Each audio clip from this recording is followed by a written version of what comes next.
speed, and rolling intro. There we go. Now you have 30 seconds. Yeah.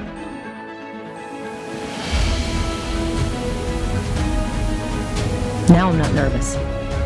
The ball's already dropped. Feels like a plan the whole time. You nailed it.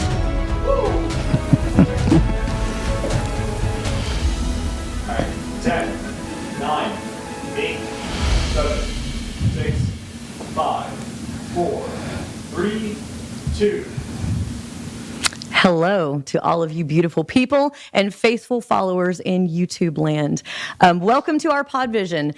I Stand Corrected is the name of our show, and we are your hosts, Tarpon Total Healthcare. We are a chiropractic office located down in Tarpon Springs, Florida, and our mission is to relieve your pain without the use of surgery or drugs of any kind, pharmaceutical or otherwise, and to also provide for you spinal adjustments that you can trust. My name is Angel. I'm the patient liaison for our office, and I am your direct connection to wellness. So thank you so much for tuning in and watching. Today's guest is somebody that Dr. John has known for about a decade, and she has an awesome studio down in Clearwater, Florida, and her name is Miss Wendy Santiago. Wendy, thank you so much for being on our show with us today. Thank you. And I'm looking forward to learning more about Pilates and yoga from you today, because as when we were walking in the door, I told you that my friend had said, oh, just start with Pilates. It's really easy. And so I did like 3 Pilates moves at the gym on Monday. It was yesterday. And I'm going to punch her when I see her next, because my I've got one ab for sure, and it is on fire even today. And I know I did it right, which is probably why it's on fire. But oh my gosh, Pilates that's a whole experience. No, serious. So I've got questions for you. All right. First of all, what is it that took you down this path as being a business owner? What made you choose Pilates and yoga? Well, I was a dancer all my life. I've danced and got a certification. Went through dance when I was in college, and also danced professionally with a Vegas show. Wow. So I've been in that entertainment business and always understood the importance of stretching. So it was just a natural. Actually, while I was going through college, I started putting myself through college by teaching fitness, and went into a gym and just first asked them if they wanted and someone that could teach, and there's like, teach what? Because it was so long ago. Wow, okay. that I think maybe Judy Missett had started, but nobody ever really heard of aerobics back then. Wow. And I know I started when I was 10, but it was like way back in like 77, 78. Yeah. I remember the outfits. I know. We'll talk about that. But I really did. I just went into the gym and started offering to teach fitness, and all I really knew was dance, but I turned it into just repetition to make everybody able to do it. But I never finished a class without doing 10, 15-minute stretch. And so many people didn't understand the benefits of stretching. So I was always pushing stretching. And I just fell into yoga by just following a video one day that Rodney Yee, one of the yogis that I followed for so many years, just something happened where it just changed my life. And I'm like, we all do yoga, you just don't realize it. Right. There's a name for it. If you stretch in the morning, there's a name for it, Tadasana. If you bend over just to touch your toes, it's Uttanasana. There's a name for it in yoga. There's nothing new. People think, oh, I don't do yoga because I'm a Christian. And that's a whole other subject one day. But for some people to even think that doing yoga is against Christianity, I don't even know how to use the words, but they don't know enough about yoga to know that it's the art of stretching. Right. It's if you're a spiritual person, a very religious person, it enhances you even more. Right. I don't care what religion you are. It is truly the art of stretching and understanding. You don't have to be a Buddhist to do yoga. You can see that's another passion. I just get so frustrated when people think, oh, I'm a Christian, I don't do yoga. Right. Like, I'm really glad that you're actually bringing this topic up, because I am a Christian, and I'm very bold about my faith. And I've heard many different, people think there's only 2 sides to that coin, and there's not. There's like 10. They just don't understand when we talk about spirit or breath. They're going, spirit, you're talking about Jesus. I'm like, talk about anything you want. I don't care. Just stretch. It doesn't matter. We're not trying to There's nowhere in pray the to a Bible that different talks God. I about know. Jesus Exactly. stretched before he went out on the water to walk on it. And Come on. there is writings that a lot of people have seen that Jesus followed Buddha. So for people to not believe that, Jesus believed in, the spirituality that Buddha was promoting, it's not saying we're against any. So anyway, that's another story. But Another topic for another day. It'd be a good one. Yeah. So I just soon yoga became a little bit more familiar in the gyms. We really just called it flexibility training. Yeah. I got certified back in like 79 Wow. to teach yoga, but it just automatically didn't even really use the word yoga because they always thought it was just weird hippies sitting on the mountaintops humming and oming and chanting. I think that's and things a like that. fair judgment almost. That is what people think, that yoga is this weird new age kind of thing. I think that those people are the ones that only focus on the maybe the spiritual aspects of it. But you said it really perfectly. Everybody breathes. We all breathe, and if we just tie in your thoughts, it's mindful work. And if you are walking down the beach and just staring at a sunset, you're meditating. Yeah. People go, I don't meditate. That's the stuff that just those weird people do. If you lay there and count the stars or stare at a fireplace, all of those are types of meditation. If you bike ride, if you knit, things that quiet your thoughts, you're meditating. So, and everyone needs that just for the high stress levels that people have these days. So all of this just flows together, where if you start any kind of a stretch program, don't even have to say it's yoga. Just start a stretch program and get your mind intact so you don't spend all your money in therapy. Because it's so much easier to just come and do yoga. You got a because that's really what therapists do. Yeah. They ask you, so what's going on, to bring out those demons that are in the back of your head. Yeah. Well, that's what we do. A lot of people, that's just all it is meditation. It's just like, don't bury it, bring it out, and then let it go. Right. Because it's not helping you anymore. It's only pulling you down deeper.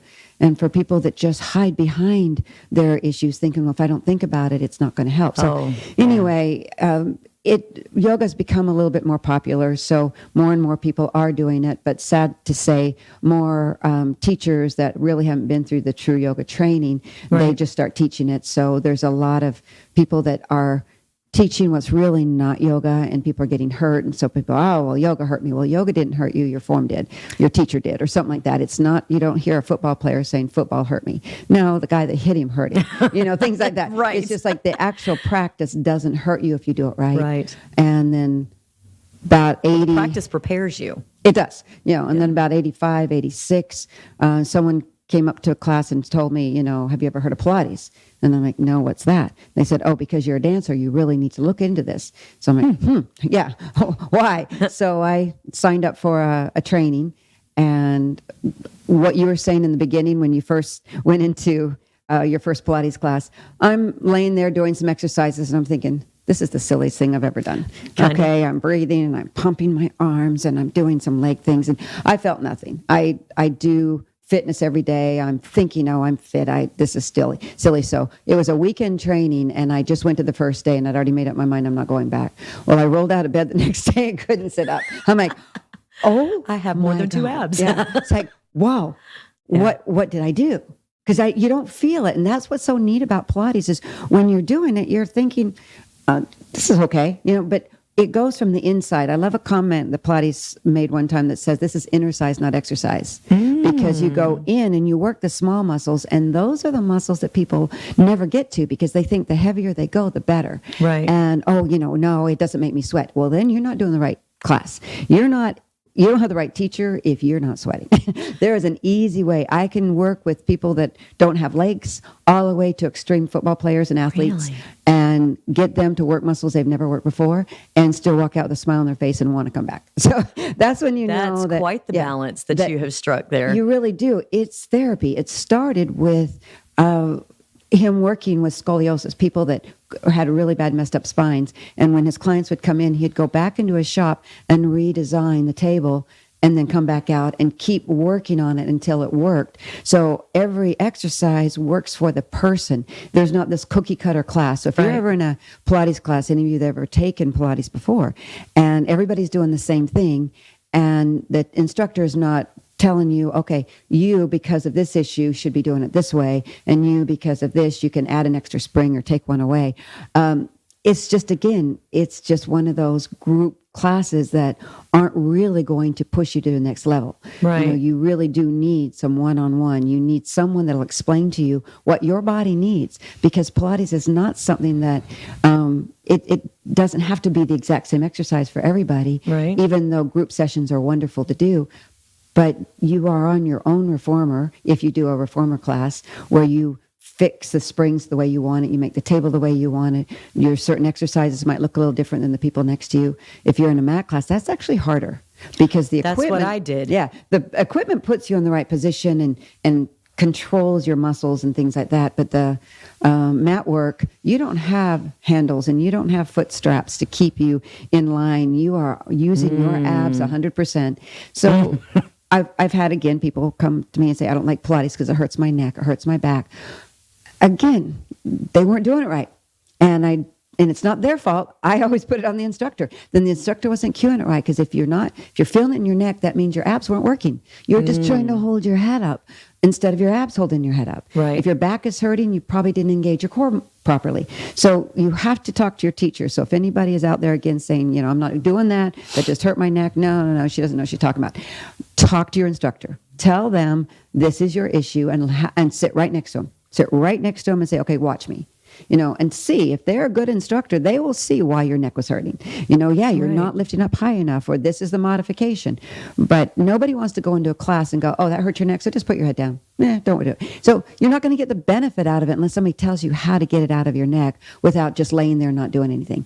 Wow. So any exercises you do, even with yoga, you ever been in a yoga class and, I got a shoulder injury, is there anything I can do? No, just lay out on this one. And I've been in a training with a certified teacher who I heard her tell someone, you got a shoulder injury, just skip this exercise, when there must have been 10 modifications that she could have done, which I walked over and whispered to her.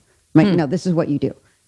If your instructor doesn't know therapy, if they don't know, because yoga and Pilates is so therapy. Right. It is true therapy. Even if you're not a trained therapist, I went through therapy, so I know, the clinical rehab and everything, but if I don't even know how you can not do that kind of work if you're going to be an instructor, because most of the people that come to you have been told by their doctors to come. Right. Do yoga, do Pilates, because if you go to the weight room, you're going to hurt yourself. And that's true. That's very true, because we see a lot of patients for weightlifting, improper weightlifting injuries. And when they could have, and I've heard Dr. John tell many people, that you hit the gym, you hit the weights way too fast. Yeah. You really needed to do something softer, but not softer. It's just different. You've got to condition yourself to prepare yourself for the weights.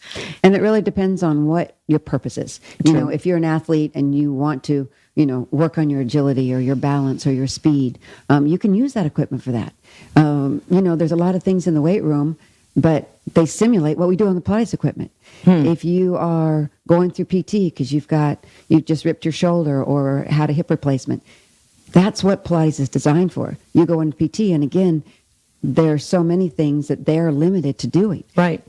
But when the insurance is up, you're done. And then they sit at home going, well, now what do I do? And they don't know where to go. So Pilates truly is the first thing you should do when you're injured, even before yoga. Right. Because Pilates is a combination, a lot of the yoga, but safely done, learning how to breathe, to work your core muscles. If you have a bad back, how can you do a sit-up? Right. So how do you work your core? Right. Well, Pilates will teach you how to work it. And if you've ever done sit-ups where you think, okay, I could do sit-ups all day, I don't feel them anymore. Well, then you're doing them wrong. Yeah. You're doing them wrong, because within 5 minutes, your abdominals, if you're doing them right, they're done. And you got to move to another part of your abdominals. And that's why we call it core now instead of just abs. Right. Because when people say abs, they think, okay, just this rectus abdominis. Well, you have 36 muscle groups that make up your abdominal wall, Yeah. from your internal obliques, external obliques, all the muscles that make up your back. Those are just back abs. Every time you lift your arms, that's an ab exercise because your lats are moving your arms. When you move your legs out to the side, those are your core muscles moving your legs out. That's true. So Never thought of it like that. Everything you do when you pull your legs together, that's abs. If you put a little ball between your knees and just sit there and squeeze, guess what? Your hips don't hurt when you sit for a long period of time, and you can feel your low abdominals working. And pretty soon you don't have that pooch that hangs out over over your thighs when you sit. Because all it is just knowing what to do while you're even at work. Wow. Just you can do breathing exercises and, have that small ball that you put between the knees or behind your back. Right. Whenever you're sitting for a long period of time. There's so many exercises you can do. Once you've got that Pilates background, you just don't hurt anymore. That's incredible. A comment that I hear is people go, everybody has back pain. And I'm like, excuse me? And I go, oh yeah, everybody has back pain. I'm like, no, and don't accept that. Yeah. Don't accept that. I agree. You should not. No. And if you think, well, because I've got a herniation, I've got back pain. There's an article that I read that said, everyone by the age of 30 has probably herniated and they might not even know it. They all have herniations. We all have bulging discs. If you're out there living your life and playing sports, you probably do. But it doesn't have to end your life, and there's ways of healing. And again, I'm sure Dr. John tells people this all the time. It's about lengthening the muscles and strengthening them so they're not pinching and pushing onto those nerves. So that's why getting regular chiropractic, which I do on a regular basis. I try to always, people, why do you go to the chiropractor? What's wrong? And I'm like, what do you mean? Why do you go to the doctor? To stay well? Well, I help you. Fell out of a tree when I was small, 20 feet down, didn't break a bone, but there wasn't a bone in my body that didn't get twisted. Oh, gosh. And nobody knew about chiropractic back then. Thank God my next door neighbor was a chiropractor. And she came over to the house because I couldn't even get out of bed. I was crawling. I was about 12 years old or something like that. Ooh, and that growth plate.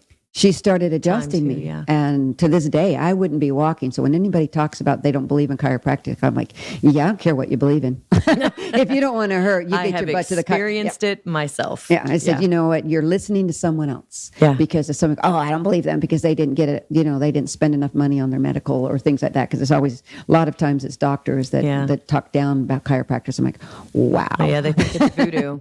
Yeah. It's that I wouldn't be walking if it wasn't for them. And I'm sure it was because of my ballet and dance that kept my muscles limber. Mm-hmm. But I tell you, when I'm not stretching, my hip starts tightening up and I better get to the chiropractor. That's true. Once you understand that and realize I don't have to be in pain, I know what I need to do.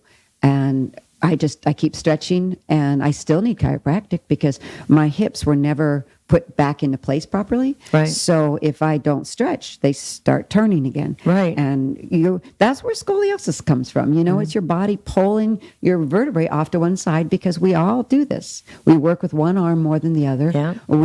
You're leaning over on your computer, compensating, and your whole spine starts to curve.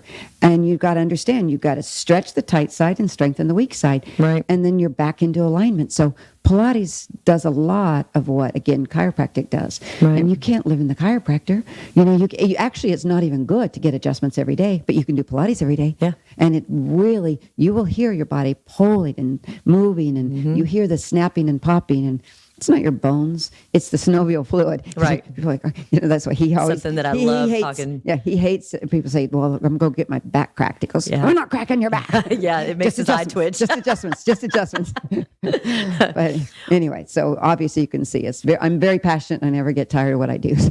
The breath aspect of it, something that I love talking about, is because as soon as you bring it up, and you can very quickly work past, again, some of the spiritual stuff, some of these misnomers that folks have. But so when you say the words breath work, there's some people that immediately throw a hand up and they're like, don't want to hear it. It's New Age. No. Hear me out. We are shallow breathers. We'll take a breath into, maybe here. We don't take breaths down to our navel. And so when, one of the big propelling components in yoga is breath, taking breath all the way down, but not just taking the breath in, but paying attention to your body as you're taking the breath in. And then mindful breathing. Yeah. and then mindful from moving from there, breath in, and then mindful about the breath leaving your body too. And It is amazing how, I have been in networking groups, and I'm like, okay, everybody sit like the lowercase letter I, and we're going to take a deep breath in all the way to our belly buttons. And people look at me like, what? I'm like, yep, you clearly haven't done it in a while. And when we do that, when they exhale just one time, just once, they're like, oh my God, I feel so much better. Yep. We're shallow breathers by nature, because it's not something that we think about until we are intentional about doing it.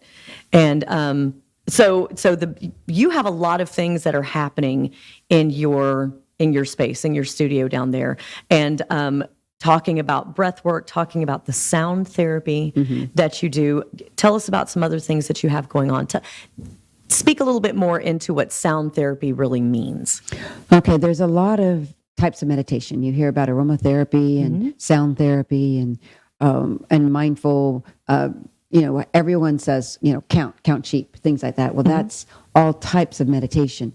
And when you are lying down and hearing someone either hit a gong, hit bells, or the crystal bowls, it creates a vibration. Right. Well, if anybody's ever done any studies or read any of those books about what vibration does to water, right, there's a whole bunch of books about just the way water changes with vibration and how things change and heal. Well, the vibration alone, just like the activator he does when he's vibrating the vertebrae, and it can kind of just vibrate back into position without a very big gently. Hard crunch. Well, that's exactly what the sound therapy does.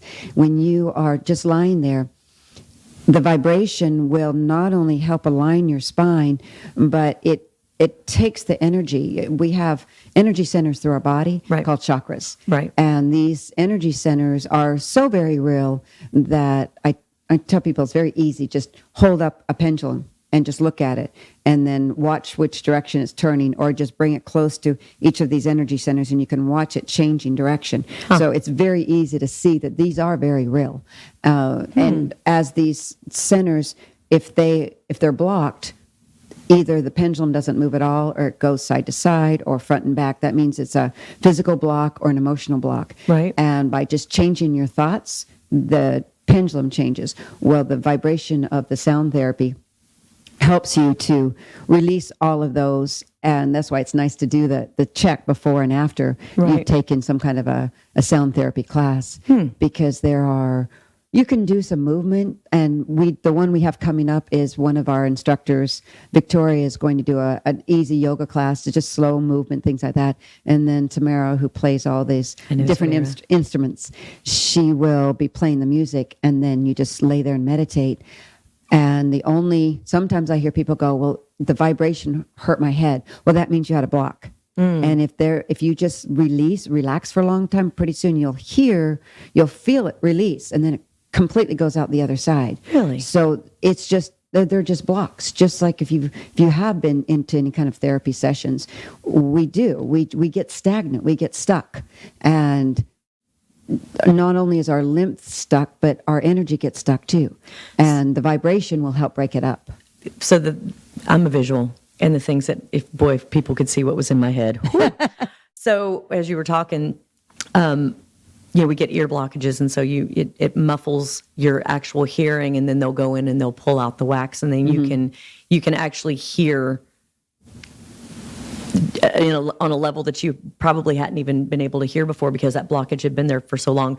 Would you assess that would that be something like that? If someone's ever had their ears cleaned, that's a good explanation. Okay. What's really popular and has been for years is these vibration plates. Okay. And it's the same thing. A lot of chiropractors have vibration plates there, like don't we Dr. have one John at does. Yeah. Absolutely. Yeah.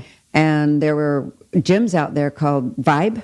Yep. And I don't know if they still are out there. I'm so surprised that they didn't make it, because every time I go to the place that used to be there, they're not there anymore. Okay. But you do your exercises on the vibration plate. Well, that whole thing works your muscles in so many different ways. Forces you to engage your core so you don't fall off of it too. So yeah, but the one thing that I was thinking about with the vibration plate is one of my clients stood on it, and he hadn't really been able to hear out of his ear for quite a while. It always sounded like water in his ear.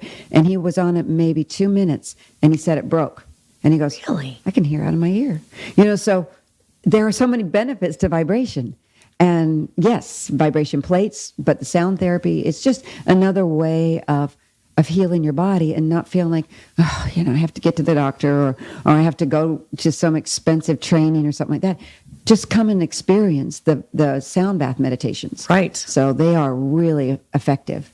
Well, and that can happen. Like, you've got quite a bit going on. You've got all kinds of things on your calendar. You're actually teaching other yoga instructors, like to actually be yoga instructors. Yeah, I started a yoga teacher training back in 78 or 78, 88, 89. I know, crazy. And so I've been a school for teachers for quite a while. Right. And the teacher training is starting on the 12th. Yep, but I saw that. Yep. On August 5th, there's just a Q&A, and I'm also starting another Pilates teacher training.